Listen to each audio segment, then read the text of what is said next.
You are listening to the Life Coach Business Podcast, episode number 80. Welcome to the Life Coach Business Podcast, a show for coaches who are ready to up-level their business and take their impact, leadership, and results to a whole new level. If you're ready to start taking powerful action and become the leader your business needs in order to grow and thrive, this show is for you. I'm your host, Amanda Karlstad, certified life and business coach and entrepreneurial leadership expert. Now let's get down to business. Hello and welcome, everyone. Welcome to the show. I hope you're doing well. I am doing amazing. I am so excited to bring you today's episode. I have a very special guest that I am bringing to you today, someone that I know many of you are familiar with. I have Corinne Crabtree on the show today, and I am so thrilled to bring you this conversation. So for those of you who may not be familiar with Corinne, let me give you a bit of background. Corinne is a master certified life coach whose mission is to help every woman lose weight and live the exact life they want. Corinne lost 100 pounds almost 15 years ago, and ever since, she's dedicated her life to teaching women how they can do the same. She's host of the wildly successful podcast, Losing 100 Pounds with Corinne, which has been downloaded over 28 million times in 160 countries. She's had over 500,000 women take her free course that teaches 4 basics on how to easily transform weight loss and their lives forever.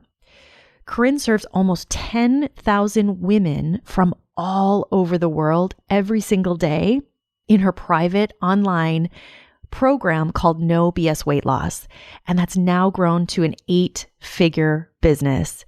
And here she helps women learn how to love themselves while never quitting on themselves again. She's also known in the industry for giving her straight, no BS advice when it comes to losing weight while eating foods you love and never having to worry that the weight is going to come back. She's an industry leader who's making massive waves in the weight loss coaching space, and she's an inspiration to thousands of women across the globe. I know that I'm always inspired by Corinne and the trailblazing work that she's doing, and I think you will be too. I'm so honored and excited to bring you this conversation today. I know you're going to love it. You're not only going to hear some behind the scenes of Corinne's 8-figure business, but you're also going to hear, in true Corinne style, her straight talk when it comes to being the CEO of your business. I know you're going to love all of the wisdom that Corinne shares in this episode. So with that, let's go ahead and dive into the show. All right, everyone. I have a very special guest for you all today. I'm so thrilled to welcome Corinne Crabtree to the show today. And if you don't know Corinne, let me just start by saying she's a very big deal. And she's a master certified life and weight coach. She's the founder and CEO of No BS Weight Loss, which is an 8-figure coaching business that helps thousands of women across the globe through her membership and live events. She's a podcast host of the top-rated podcast, Losing 100 Pounds with Corinne. She's a motivational speaker, a mom, and I see her as a trailblazer in the coaching industry and such an inspiration to so many. So with that, Corinne, welcome to the show. Well, thank you. I almost started crying. I was like, this is so sweet, the way you said all that. So thank you for having me. You're so welcome. Thank you so much for being here.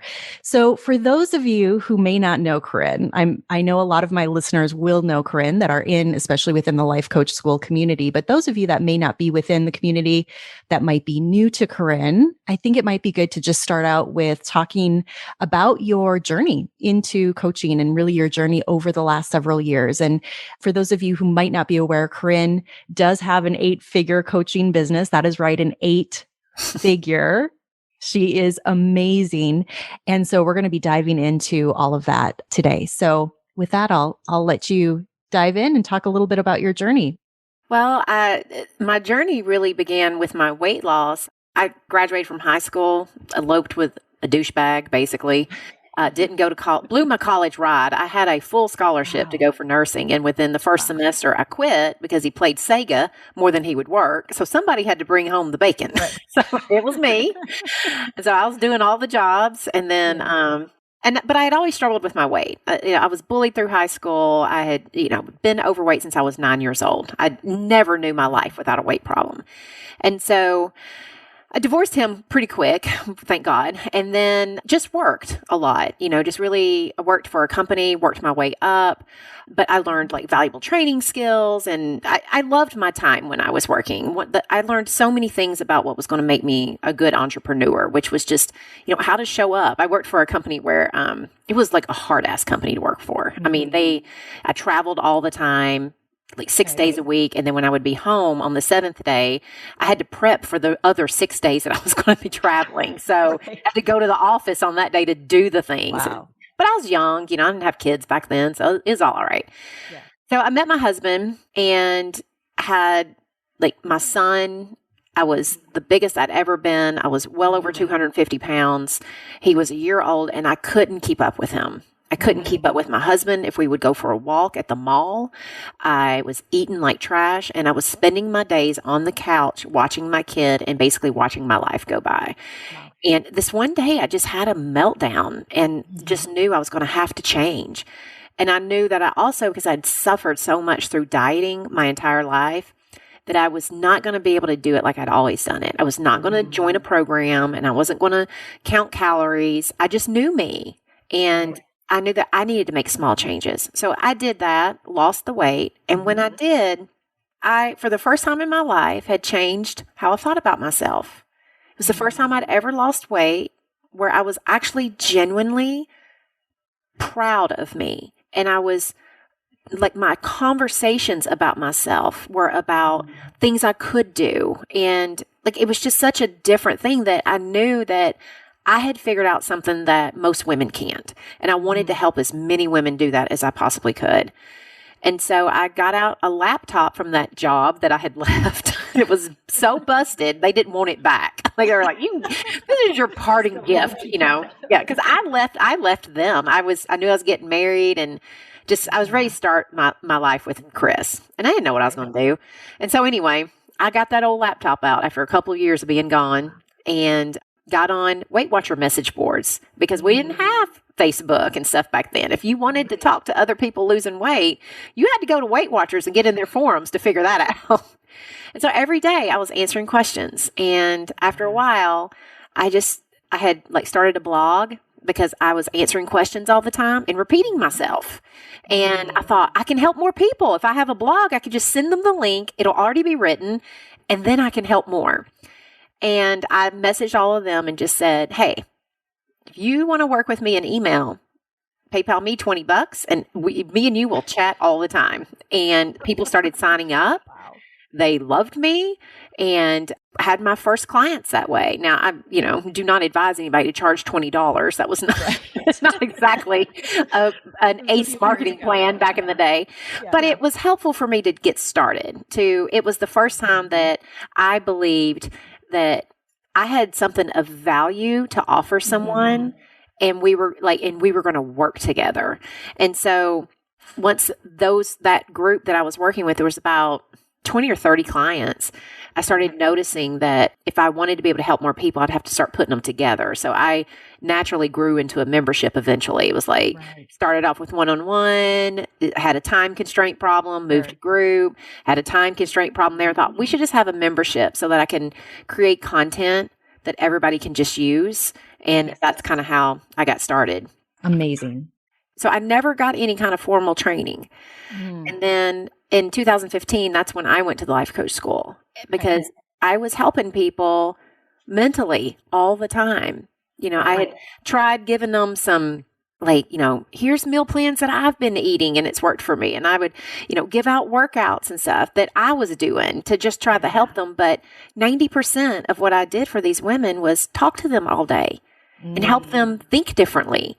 Yeah. But I didn't know what I was really doing until I went to coach training. And then once I did that, I knew that I was now going to have a system and I was going to figure out how to really teach this at a scale. And that's when I decided I was going to really grow this business and make it into something that I could really start helping as many women as I always wanted to.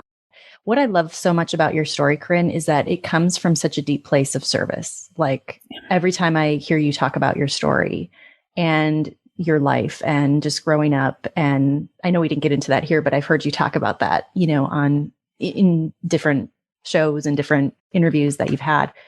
It like just the passion that you have for wanting to help your tribe, help the women, like it just blows me away. Like what from a deep place of service that comes from. And I just think, for me, I talk all of the time about the importance of vision, the importance of coming from that place of service as a coach, whatever that looks like, right? Whoever you're working with, whoever your tribe is, it's knowing what that compelling why is and making sure that you're connected to that every day. I think that's one of the most important keys to success actually in building a highly successful practice. Would you agree with that? Oh, 100%. One of the things that I talk to my team all the time about is whenever we're making decisions, I'm like, please make sure you're reading it from our woman's eyes. What is her mindset right now? Read it from her perspective. Like this decision we're fixing to make, is this making her life easier or not? We run every decision through the filter of our customer first, because I tell my team all the time, I don't want something in my business or a business decision to be something that stops one woman today from being able to lose her weight. I know how fragile weight loss is. It is one of those things that it's like one of the hardest things in the world to overcome. Mm-hmm. And you don't need extra roadblocks, especially if it's, even a button on the menu of our website. Like I look at those things and I think like, is this going to make sense for her to click? Is she going to know exactly what to do? Because in those moments when you're desperate and you're wanting help, you cannot have I don't know if you can cuss on your podcast, bull crap thing happening that slow your customer down. And I don't think it's just in weight loss. I think it's something we all have to think about. For me, my passion for my customer, I know is why I'm so successful because I say no to a lot of bullshit because I know it won't help my customer. Like I just don't think about me that much when it comes to all of it. And I think that's what's important for business owners is that if you're the most important thing you're thinking about, like, I'm scared, I'm doubting, I don't know, like all of that is like, get over your crap. 100%. You know? Yep. Couldn't agree more. It's so, so good.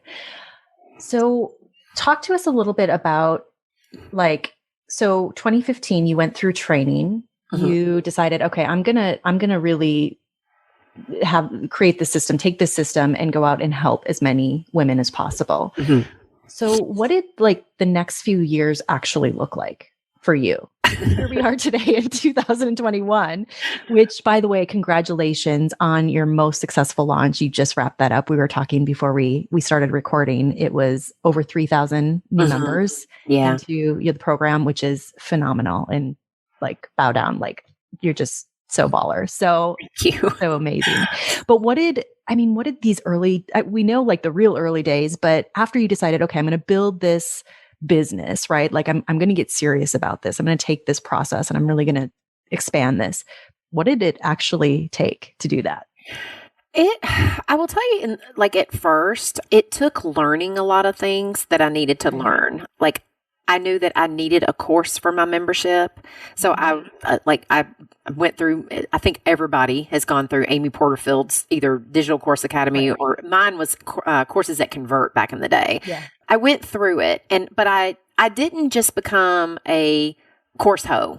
A lot of people are just shelf developing all day long, where they're I buy a lot of stuff, but I don't do it. Yeah.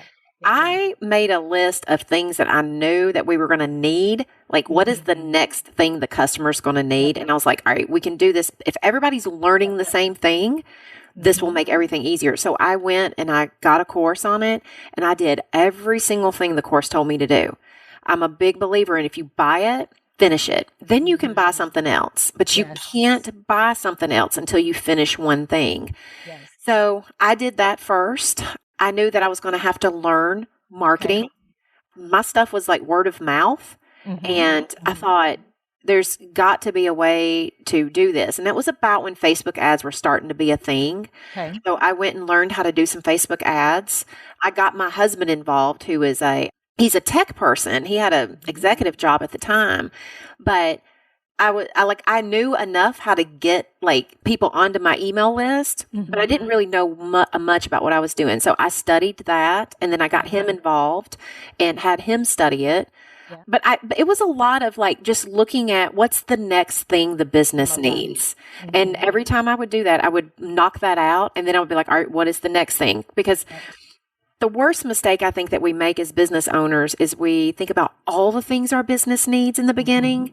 It's like at the end of the day, it's going to get done one at a time. Yep. No matter whether you think about all of it or not. So I always just get really focused on what's the next best decision for the business. And I don't get stuck there. I just pick something. And I always assume I'm right. There's nothing that says Facebook ads should have been first or second. Exactly. But, I just picked one. So I think that was what was helpful for me. But it was a lot of studying and implementing over and over and over again, figuring out how to do my website. I did all my website. I studied how to do a 3-part video series for a funnel. And I shot it with my phone. I did just I would say the first 2 to 3 years as I started really scaling, I didn't do anything fancy. Okay. I always wanted a version 1 out there. Yeah. And lo and behold, version 1 made a lot of cash. I didn't have to level it up until. I bet you're still using parts of that. Oh yeah. Like we finally have redone our websites and stuff, but the copy is pretty much the same. We just had somebody design it to where it was prettier than what I had built, but what I had built made us the first million. So, it wasn't like I needed no, I mean, like by the time we got to freshening up the website, it was because I was starting to look at things and wanting to like sophisticate things up a little bit, but I didn't get caught up in the pretty and all that stuff. In the beginning, I got caught up in, we need to get something out there to see how the public responds to it first. Amen. Yes. So. Yep. Get that proof of concept. Talk about that all the time. So with that, thanks for sharing. What do you think are the most important things for someone? Because my audience is I have coaches that are just starting out, some that are still in corporate jobs, wanting to transition into coaching full time.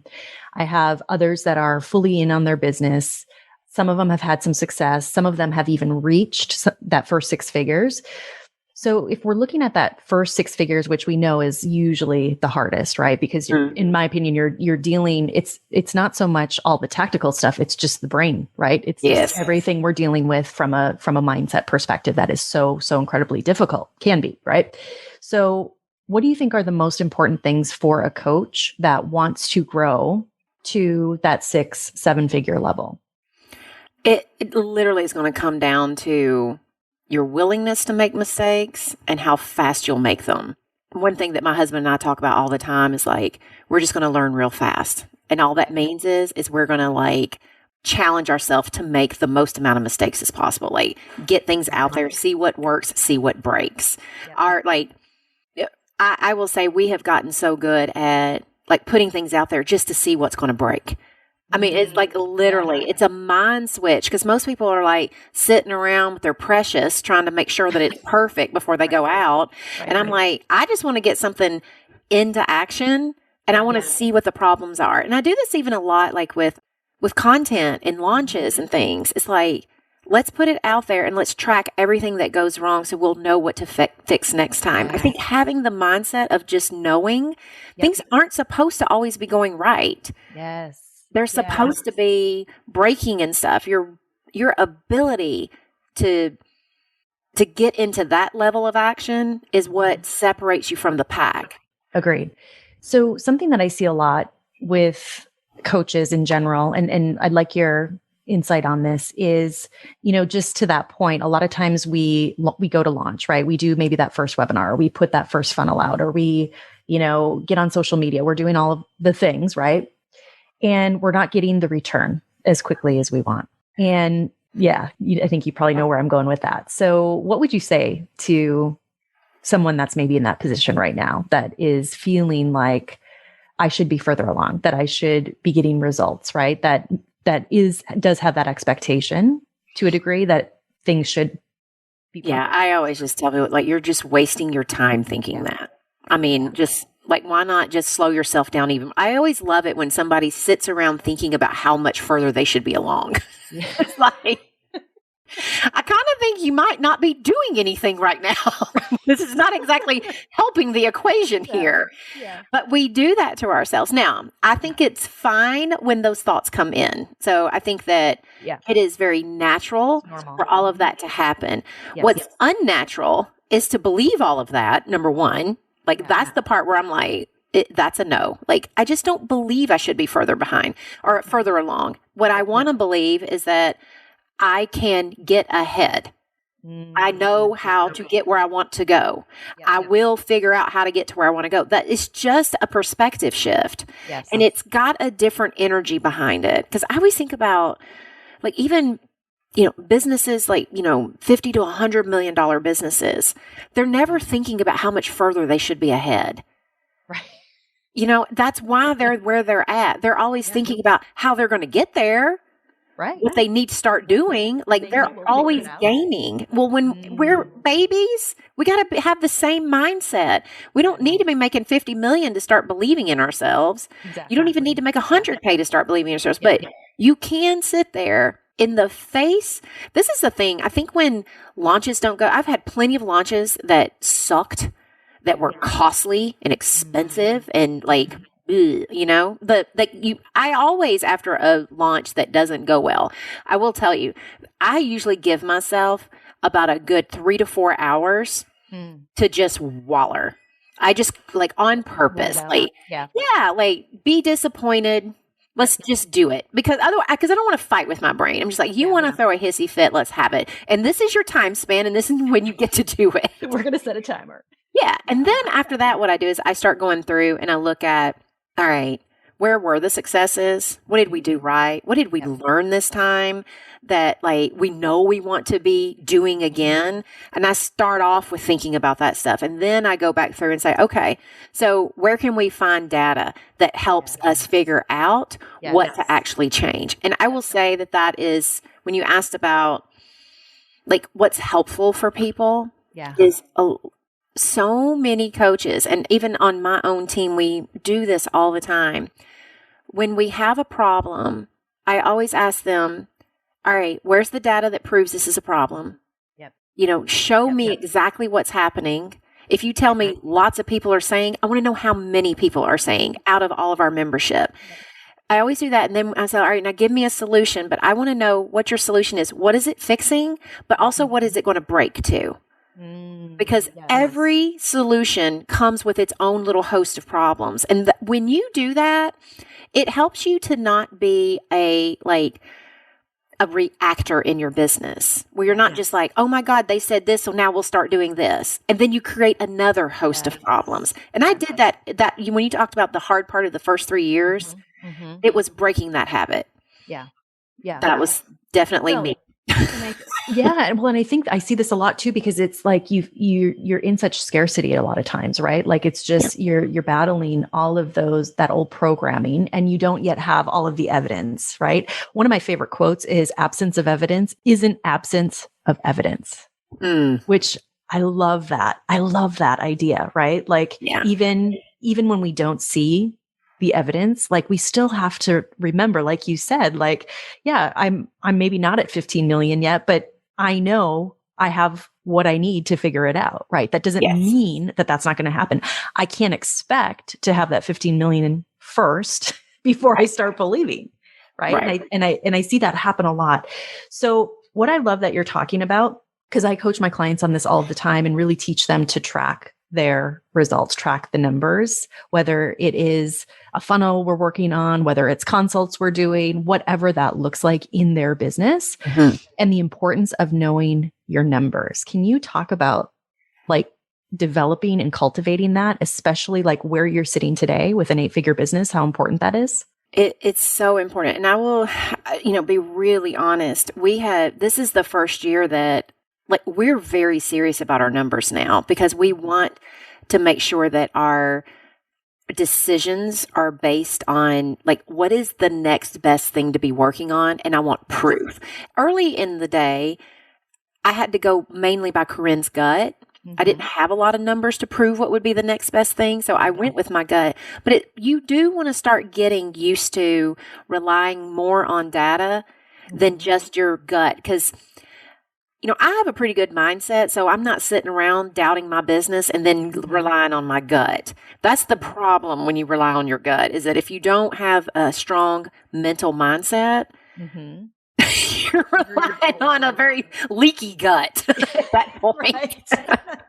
So I encourage everyone to always, at any time, figure out how you can find that. I think for us, we track a lot of our funnel stuff.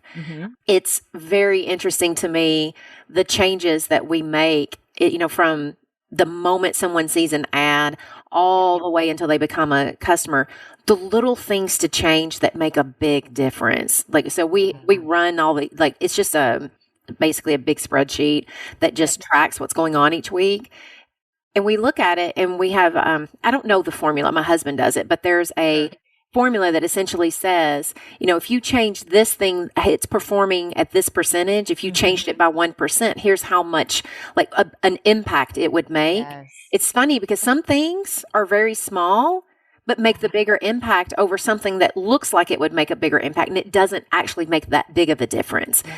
So we do a lot of that. We do on the internal side. We just come up with our key things to track for our members. Okay. We're always tracking our retention. Every single week we have a team meeting and we go over how many people are, happy. I always think if they're here, they're happy. So it's how many happy customers do we have right now? And what is that number? And we like to track how many of them are logging in. We track a lot of their behaviors now. I don't track their weight. I don't people are always like, do you have a weight tracker? It's like, no, I track their behaviors. Yeah. Because their behaviors are what will influence their weight. Right. And so I look for, in my business, what behaviors of my customers can I start tracking that helps me be smarter about how to serve them. Yes. Oh, that's I do think numbers are important, and it's, don't make decisions unless you have data.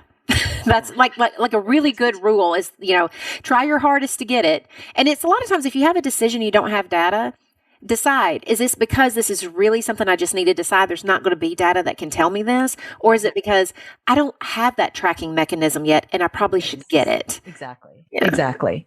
Good. That is so good. So you talked a little bit about, or I'd like to talk a little bit about progress, process, and passion. This was something that you had talked about in our Life Coach School Mastermind in 2019. I don't know if you remember delivering that. I can't believe it's been 4 years now, right? No. But you talked a lot about that and being able to tie passion into everything that you're doing. I love that concept because I think those three key areas that, making progress, right? The momentum that you're building, having a process, right? Being able to know your numbers, right? Know what we're actually doing here, but also infusing all of that and connecting with that passion. What are your thoughts on that? What I do, how I put it into practice each day for my business is when I wake up in the morning, I only give myself 3 things that I have to get done today. Okay. And they are always the 3 things that I can directly tie to this is what's best for the business. We get these 3 things done. We are, moving the needle on our goals, or I almost always work on something that involves retention every single day. Okay. And so, because I just know that if we keep our customers, they're likely to lose weight. It's when they go off into the Netherlands is when they're going to have problems. So I want them with me. I don't want them off doing any more BS diets. Yeah. So when I do those every single day, I ask myself, how do I want to think and feel about my work today?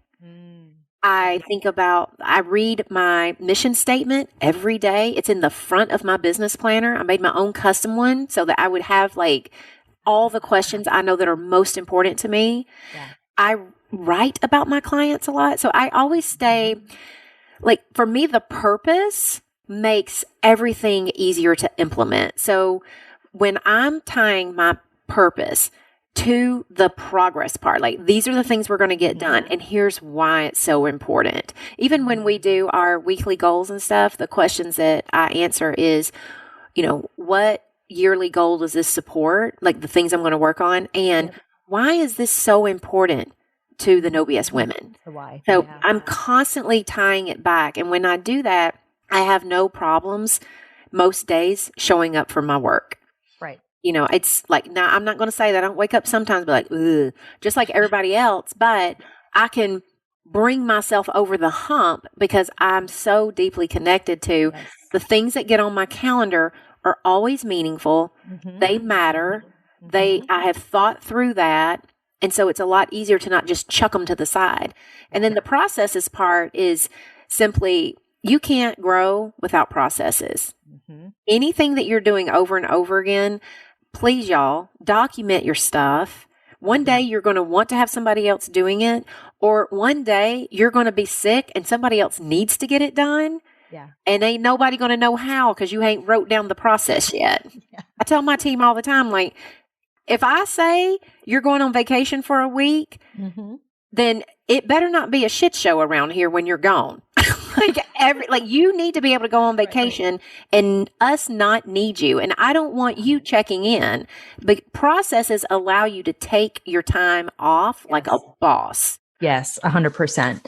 And that's something that I'm actually, working on myself, is documenting all of the internal processes with my assistant and getting that all just nice and tidy for that reason, right? So you really want to build, I was telling a client about this the other day, is I was thinking about, you know, when I look at some of the most successful coaching businesses in the industry, I mean, you're at the top, right? Like huge. When you really start to like dissect their business, your business, right? Like you see there's a machine, right? There's a machine within your business.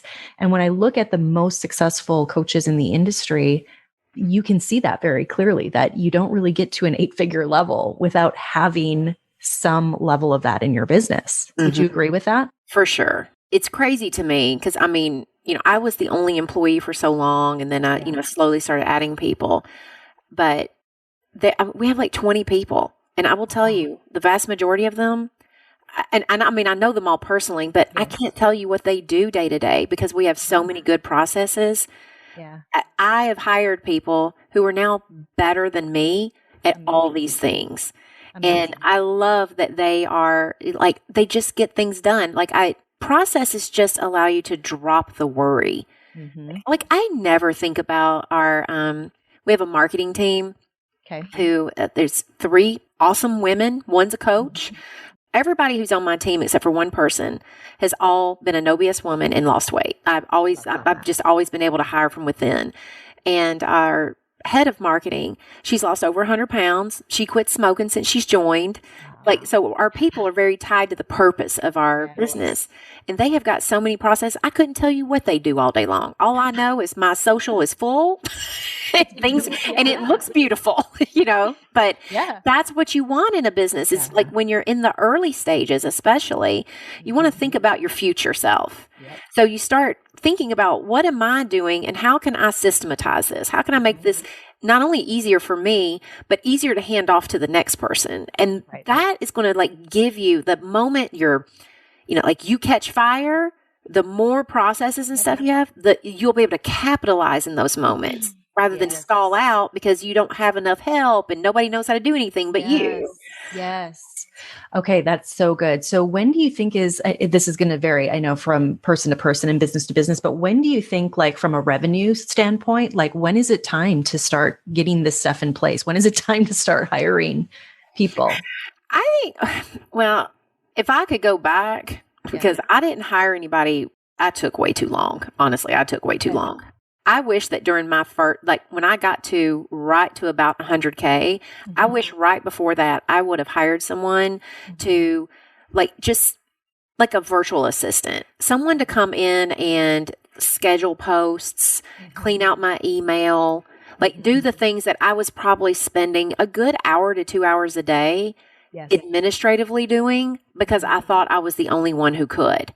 And I didn't need like a full-time employee or anything, but I really could have used someone that would have liked to have just spent an hour or two doing some of the busy work that was on my calendar all the time. Even just like cleaning up, like, you know, I've always wrote all my courses. but just being able to have someone like put it into a keynote rather than me painstakingly doing it myself. There's just so many things that I look back on. I'm like, I could have for sure gotten rid of that way earlier than I did. Now, some stuff I'm glad I kept. Like I kept my website for a long time, and it really helped me figure out when it was time to have a team start doing it. I knew functionality really well. I knew I was not good at getting it done, but I knew that things it could do. Yeah. And I really understood how to talk to those people. So I think it's, look for the easiest things to let go of and start putting those things into place so that you can focus on some of the more intricate stuff, because it will make you smarter when you start working with vendors or contractors later on who's actually going to do the work at a high level, but you'll be able to talk to them. Yeah.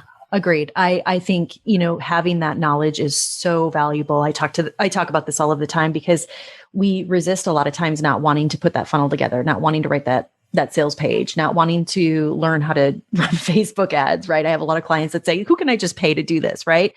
But I always stop them if it's the first time that we're doing this, because I want them to learn. I want them to understand the mechanics. I want them to understand it for that reason. So when they go and hire someone, they know what they're looking for, number one, and they know when that person is doing it, they can also jump in and say, okay, yeah, this is working. I know how to read this data that I am seeing, right? And know whether or not that person is, really maximizing everything that they can be. And so I always talk about the importance of, it might feel like, we could go quicker if we outsource that. But I think there's so much value in the beginning to learn how to navigate those things, some of those technology pieces that we don't want to do. But when you're sitting at an 8-figure, in an 8-figure space, it's easy. You can just quickly, and right now you have people, of course, you have a great team, but like being able to jump in and see things, right? And know like, hey, we gotta pay attention, or we gotta jump in, like huge. That could be worth hundreds of thousands of dollars, if not more. When you're playing at that level, right?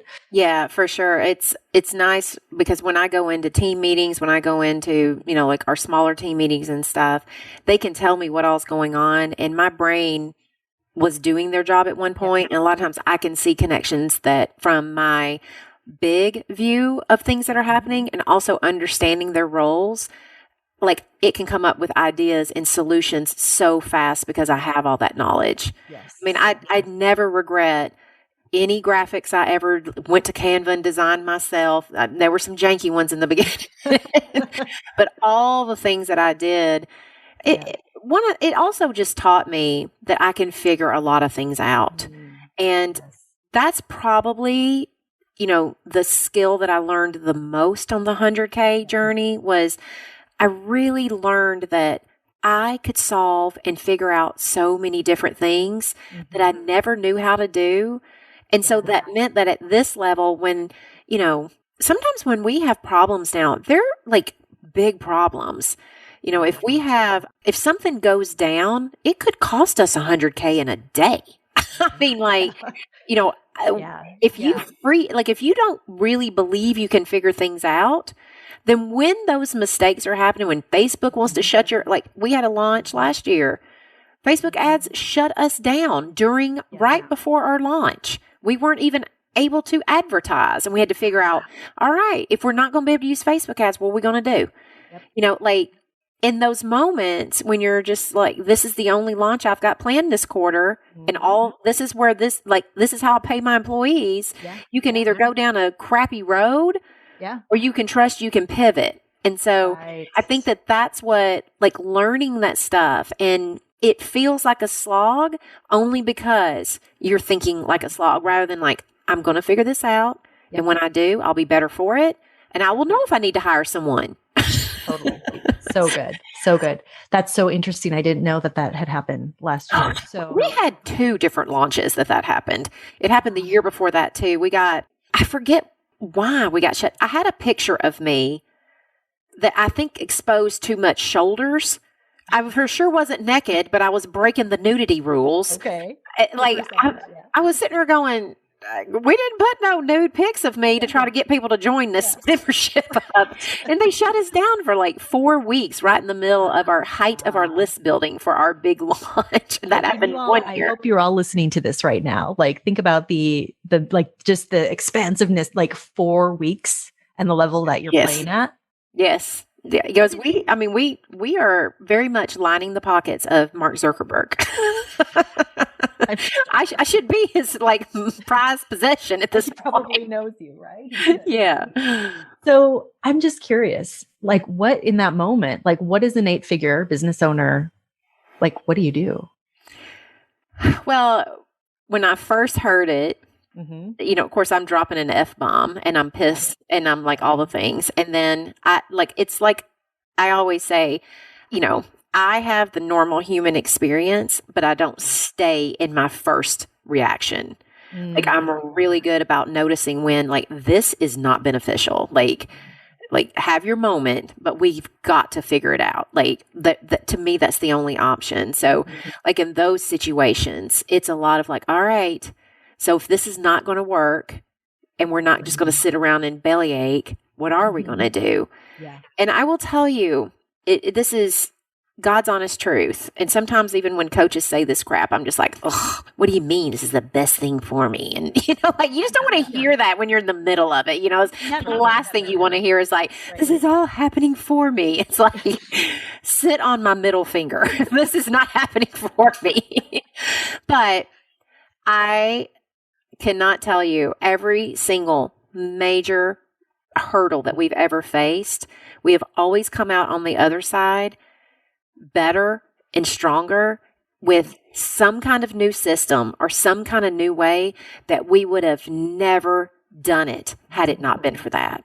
COVID was such a good year for us in terms of we had always had live events. We always have 2 a year, and we had about 350 members come. It's a 3-day Girls Gone Wild, Mommy's Gone Wild weekend. We're not exactly girls anymore, but it's like a lot of crying and a lot of drinking and a lot of partying. Like we're doing one of the three at all times. Yeah. And so when COVID hit, I had an event in April, and of course everything shut down in March, and I had a decision to make. I was going to have to refund every sold spot, which is very expensive, and I'd already paid for a lot of the things. So this was going to be one of my personal decisions to make. And I just knew that the right thing to do was to go ahead and refund. But I also knew we couldn't not have events.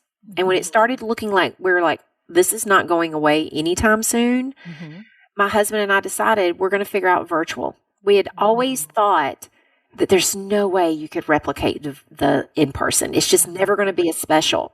And I said, well, what if we were going to make virtual better than an in-person? What would we be doing? And now our virtual events bring in 2,800 plus members. We had 3 of them last year. We're getting ready to have another one in May. They are the most life-changing.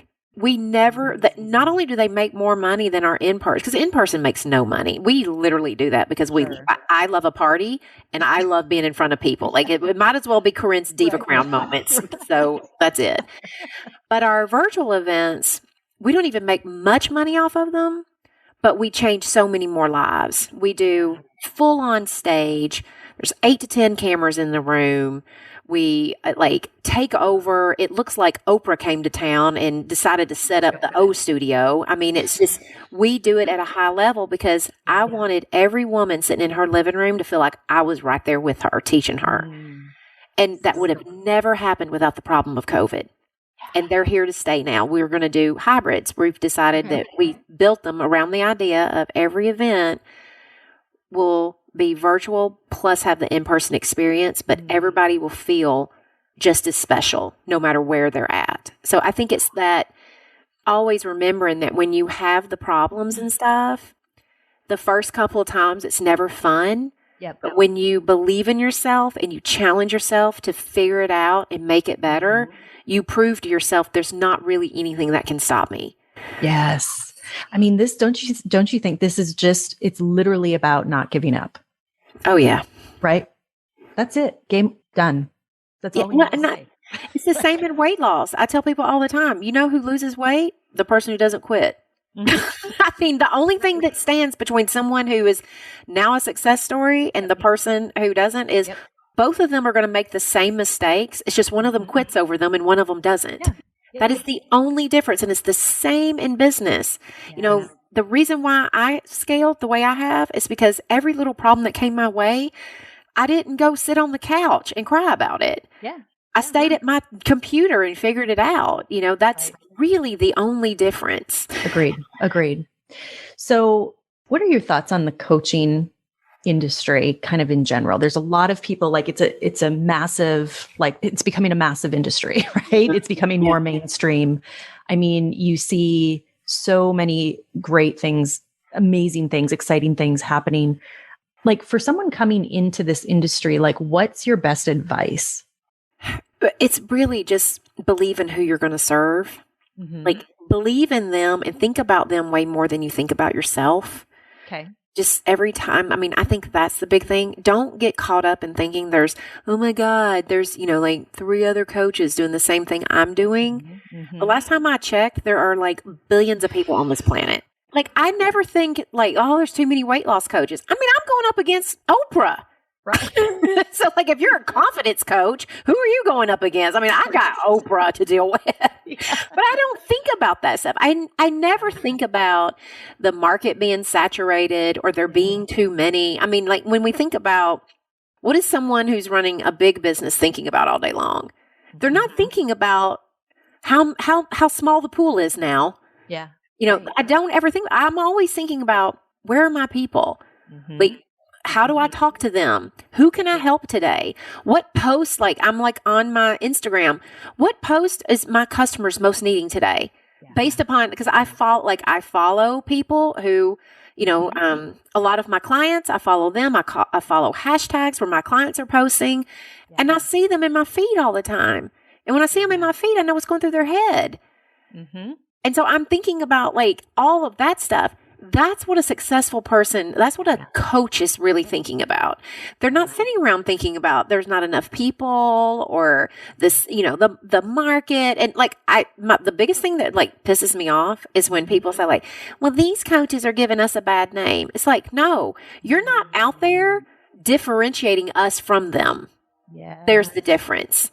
Go out there and show the world what a coach really is. That's powerful.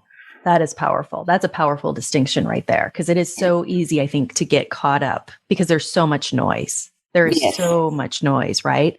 And so I think staying in your lane, like being able to, like you said, just hone in on your work. Like one of the first exercises I take all of my clients through is we talk about, we develop like, what is the movement that you want to create here? Like you have created a movement.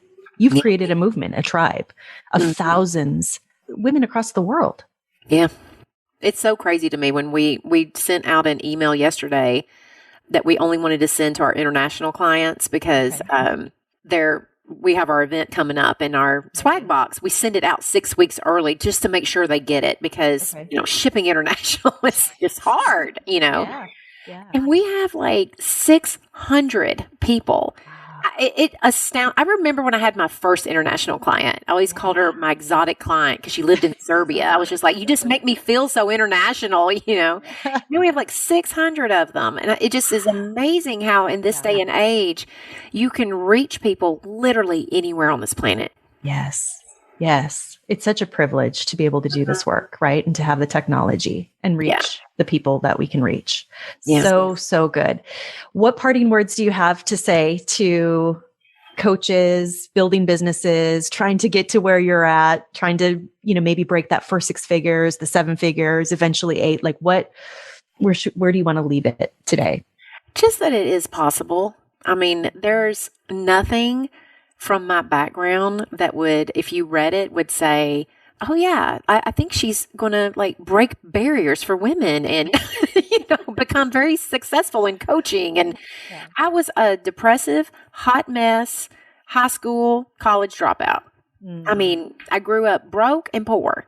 Like there's nothing in my background that says I should be able to do what I do today. So if I can do it, I'm a real big believer in when you are feeling doubt, always think about if it's possible for someone else, it's possible for me too. So I always think, just don't give up on yourself. Know it's possible. So good. So good. Corinne, thank you so, so much for your interview today. Oh my gosh, such great wisdom. I'm so, so proud to be able to have you on this show and honored. So thank you so, so much for your time today. Thank you. I loved it. Okay. Awesome. Thanks so much.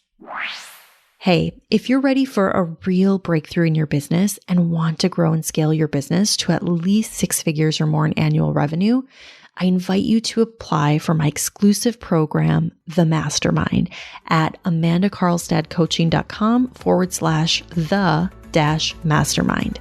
I look forward to seeing you there. Thank you for listening to this episode of the Life Coach Business Podcast. If you want to learn more about how to build, grow, and scale your business and accelerate your results, visit amandacarlstadcoaching.com.